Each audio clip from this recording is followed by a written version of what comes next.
यस्मिन् वारे सहस्रांशु यत् काले मिथुनं व्रजेत् अम्बुबाची भवेत् नित्यं पुनस्काल भारय।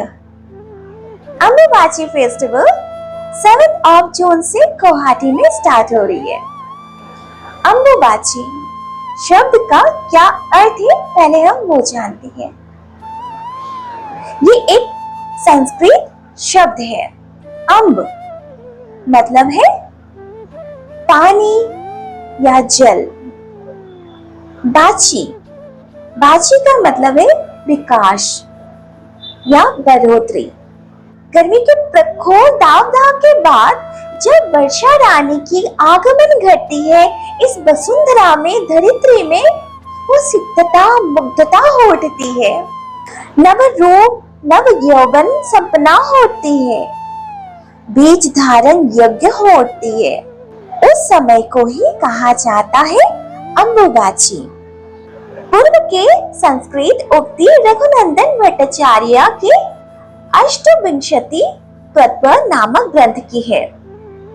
इसका मतलब है सूर्य आषाढ़ मास में जिस दिन जिस समय मिथुन राशि में आद्र नक्षत्र के प्रथम पादे गमन करते हैं, उस समय काल से मातृ स्वरूपा पृथ्वी एवं आदि परमेश्वरी आद्य शक्ति महामाया ऋतुमती हो उठती है एवं अम्बुबाची का काल शुरू होता है।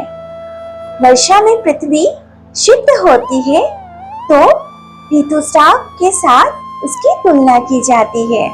तो सोचने की बात यह है कि पृथ्वी के साथ ऋतुस्राव का क्या सिमिलरिटी है। हमारा धर्म हमें सिखाता है कि ये पृथ्वी, ये विश्व, ये प्रकृति, ये भारत माँ है। हम माँ की दर्जा देते हैं और माँ सृष्टि की प्रतीक है। बिना मासिक धर्म ऋतुस्राव के सृष्टि पॉसिबल नहीं है।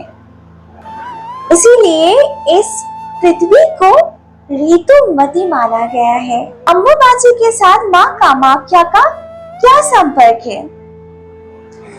असल में अम्बुबाची काल से ही शुरू होती है माँ कामाख्या की वार्षिक मासिक धर्म। 3 दिन के लिए गर्भगृह के कपाट के साथ साथ आसपास के बहुत सारे मंदिर के कपाट बंद हो जाती है। पुराण के अनुसार दक्ष यज्ञ अग्निकुंड में सती माता ने प्राण त्याग दी थी। भस्मीभूतम शरीर को उठाकर महादेव तांडव नृत्य करने लगे। भगवान विष्णु ने सुदर्शन चक्र से देह को खंडित कर दिया। वो देहांश अलंकार उप महादेश में जिन जिन स्थानों पर गिरा वो हो उठा सतीपीठ। उस समय आसाम गुवाहाटी के कामरूप कामाख्या में देवी के गर्भ योनि गिरी। यही है वो सतीपीठ के सबसे शक्तिशाली शक्तिपीठ। एक्चुअल में मंदिर का द्वार पूजा पाठ क्यों बंद कर दिया जाता है? इसका रीजन है सृष्टि निमित्त इस समय देवी योग निद्रा में मग्न रहती है, तो इस समय पूजा पाठ करना, माँ को डिस्टर्ब करना सही नहीं होता है, क्योंकि पूरे साल भर तो माँ हमारे लिए तत्पर रहती है। नीलाचल पर्वत कामरूप कामाख्या में माँ शिला के योनि रूप में है, मतलब पत्थर योनि के आकार में है, वही पूजा जाता है। एक जल कुंड के बीच में वो विराजमान है।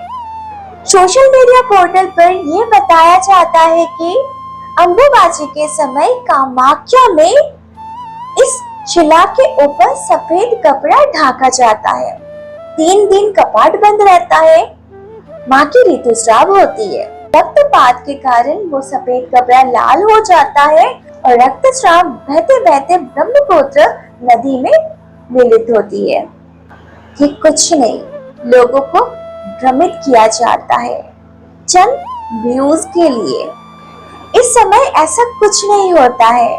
पहले से ही लाल कपड़ा मुख्य पुजारी, पंडित या पांडा उस शिला के ऊपर ढकते हैं। 3 दिन के बाद प्रसाद रूप में वो कपड़ा बांट दिए जाते हैं। परंतु ये सच है, वो कपड़ा एक साधारण कपड़ा नहीं है, बहुत शक्तिशाली है। इस अमावास्या के समय दूर दूर तक लोग आते हैं, साधु, संत, सन्यासी। जितना मेरा जानना है, जितना मेरा समझना है कि शक्ति पीठ में हम ऐसे ही मुंह उठाकर नहीं जा सकते हैं कि चलो हमने प्लान किया और हम निकल गए। जब तक माँ खुद नहीं बुलाती है, हम उनके द्वार तक नहीं पहुंच सकते। जब तक वो नहीं चाहती है, मंदिर तक पहुंचने के बाद भी गर्भगृह तक पहुंचना मुश्किल हो जाता है। ये मेरा खुद का अनुभव है। कहते हैं कि साधना से शुरू या साधना के बाद उनका दर्शन जरूरी है और वो खुद बुलाती है। साधना से पहले बुलावा आया, तब मैं हिमाचल प्रदेश में थी। मैंने ये भी सुना था कि उनके गर्भगृह तक पहुंचना आसान नहीं होता है सबके लिए, और वो अपने खुद के आंखों से मैंने देखा। मेरे सामने एक फैमिली थी, एक आंटी थी जिन्होंने स्पेशल टिकट करवाए थे। अचानक गर्भगृह के 2 कदम पहले उन्होंने कहा, मैं नहीं जा सकती, मुझे बहुत डर लग रहा है, वहां गुफा है, मेरे लिए पॉसिबल नहीं है वहां जाना। अंकल बहुत गुस्सा करने लगे और उस समय पास से उनके ही कोई रिलेटिव थे, वो गुजर रहे थे। उन्होंने उनको बुलाया और उन्होंने उनकी जगह दर्शन कर लिए।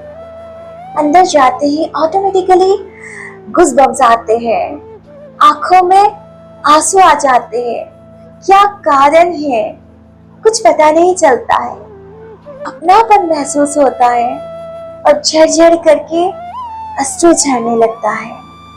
नीलाचल वासी कामेश्वरी काम रूपिणी कामाख्या माने जब जब मेरे को बुलाया है मैं गई हूँ, और तब एक नया नया एक्सपीरियंस, अनुभव मेरे चमत्कारी स्मृति रूपी पोटली में संचय करती गई हूँ। मैं आशा करती हूँ आपका भी बुलावा आए, आप भी माँ के पास जाए, उस शक्ति पीठ में जाए, उस प्रजनन प्रतीक के पास जाए, जाप करे, ध्यान करे। ऐसा जरूरी नहीं है कि आप साधना के लिए ही जाए, बस उनसे प्रेमालाप करने भी जा सकते हैं, दर्शन करने भी जा सकते हैं, क्योंकि वो तो माँ है। उनकी कृपा आप सब प्राप्त करें। जय शिव शक्ति।